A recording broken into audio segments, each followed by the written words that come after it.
I spent over 55 hours playing Elden Ring Nightreign. FromSoft has blended the traditional Souls-like formula with roguelike gameplay. Does this new direction work? Is the gameplay any good? And is it worth your time and money? Stick around to the end to find out.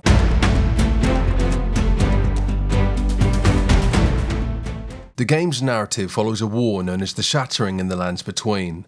This birthed an abomination known as the Night Lord, who covers the lands in eternal darkness with the deadly environmental effect of Nightreign. With this situation looking dire, a group of heroes bands together to form a resistance.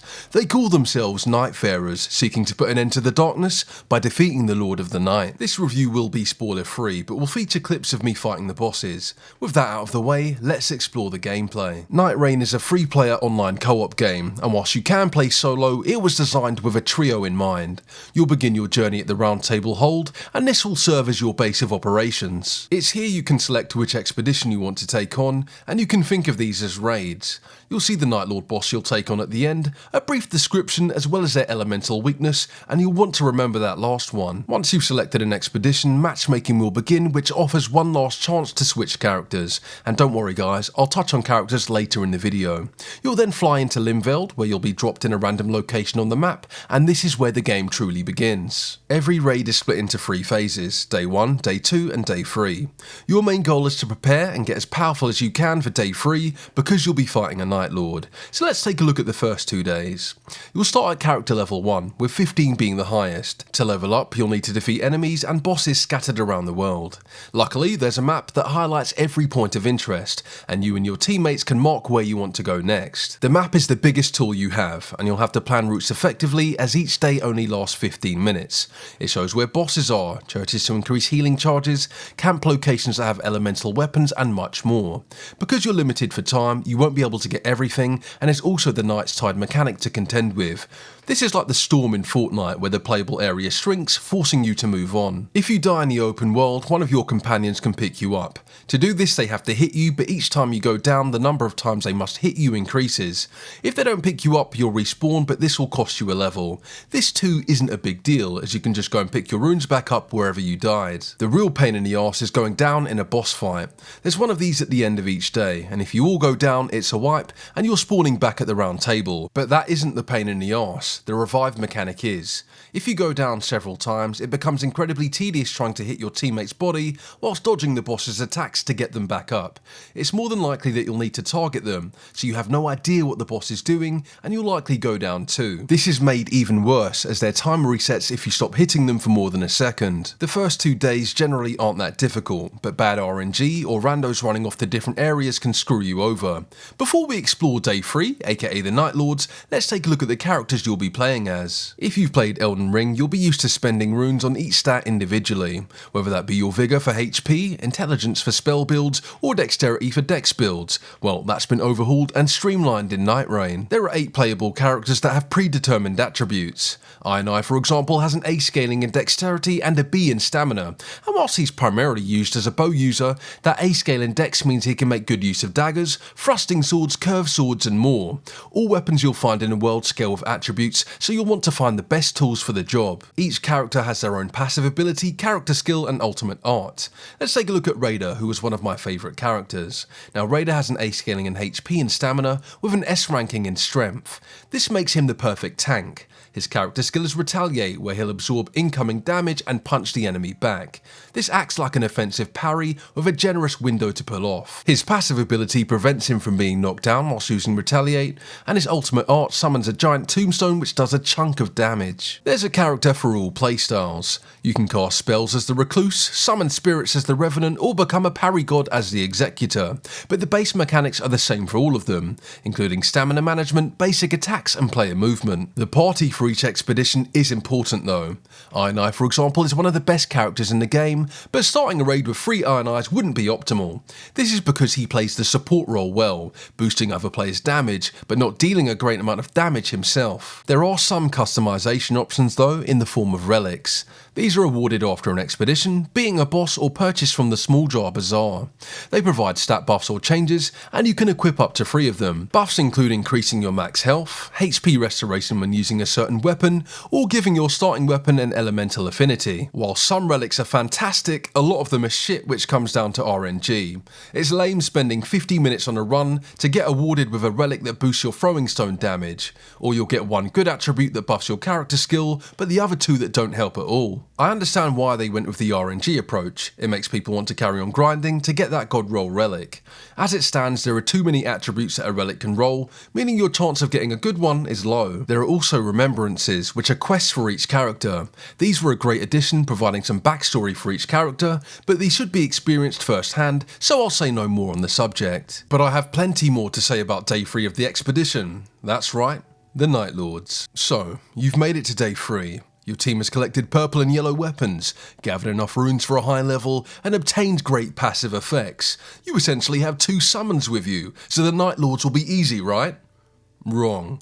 These bosses have been tuned to fight 3 people, and they have all the tools to send you back to the round table, again, and again, and one more time for good measure. The first Night Lord you'll fight is Gladius, and I have no shame in saying it took me hours to beat this guy. He's got a few bite attacks that are easy to dodge, as well as a great sword on a chain that can be used to hit everyone in its radius. Gladius will then split into 3, and all forms can aggro onto one player or each player individually. They can also breathe fire, as well as imbue the great sword in a flame, and will split into 3 throughout the fight. Now the fight on paper, and in all actuality, isn't that difficult, but it teaches you early that you must operate as a team. On the contrary, there are going to be situations where you must perform well individually, whether that's avoiding a series of attacks whilst you have aggro, getting in enough damage to cause stagger, or coming in clutch and reviving your teammates. All bosses have an element they're weak to, so you'll either need to use a relic that gives you that affinity, or loot a weapon in the overworld.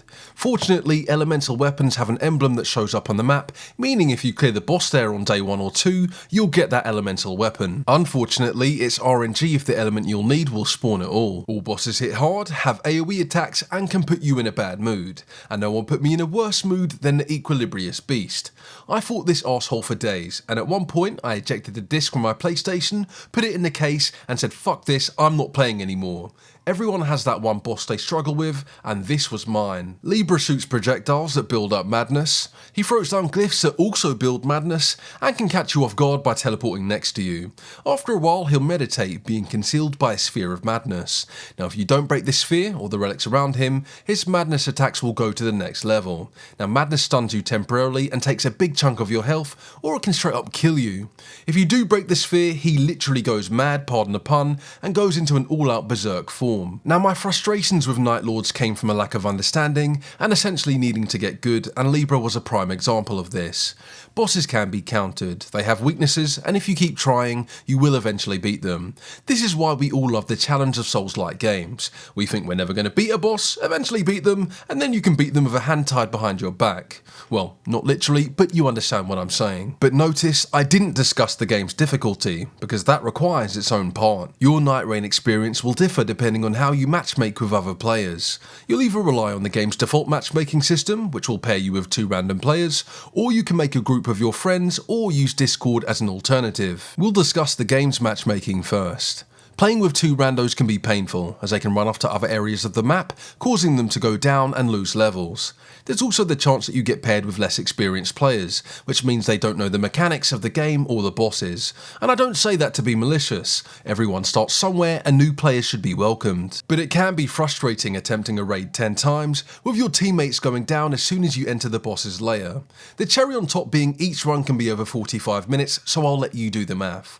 What's ironic is, I don't even blame the random players. I blame the lack of voice chat. Nightreign absolutely requires voice chat, which it does not have.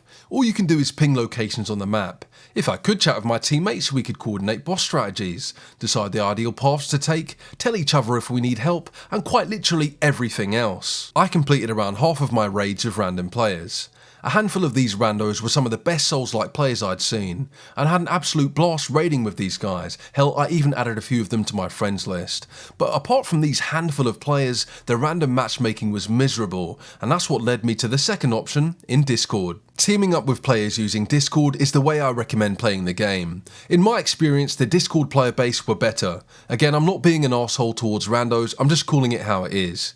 The ability to talk and coordinate the expedition and boss fight made the game so much easier. We would level up our weapons to max, get all of the healing flasks, and just breeze past the boss fights. The ability to say I'm going to use my ult next can literally prevent a team wipe. Depending on who you play the game with, Nightreign's difficulty will vary.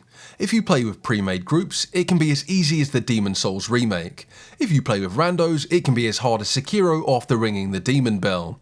With that said, it's about time we wrap up this review. Nightreign took me 55 hours to see the final credits, but I was doing a lot of the additional content. The game took players 40 hours on average to complete. I paid £35 or $40 for a physical copy of the game, and I'm very happy with that price point. Having completed it and seen everything it has to offer, you get a lot of game for your $40. I enjoyed the game's combat, because firstly, Souls-likes are my favourite genre, and two, it's the exact same as OG Elden Ring. If you've played the original, the controls and mechanics are the same. I like the roguelike gameplay, being able to level up, collect gear, and tackle a Night Lord within an hour within a Souls game was a fresh idea. And the Night Lords themselves, they live up to their namesakes and provided a difficult challenge that requires teamwork to take down. As of writing, only 11% of players have beaten the game. With my thoughts out of the way, what did the critics have to say about Nightreign? It sits at strong on OpenCritic with a score of 81, 77 on Metacritic, and mostly positive on Steam. Now I think all of these scores are accurate and I agree with them. I'm giving Elden Ring Nightreign an 8. If FromSoft can fix the revive mechanic, revamp the relic system, and tweak matchmaking or integrate voice comms, the game would be pushing above a 9. Thank you to all those that stuck around to the end, your time is much appreciated. If you enjoyed the video, you know what to do as you've heard it all a million times. My next video will be a review of Lies of P Overture. I didn't have a channel when the original came out, so I'm really looking forward to this one. So until next time lads, I'll catch you all on the next video.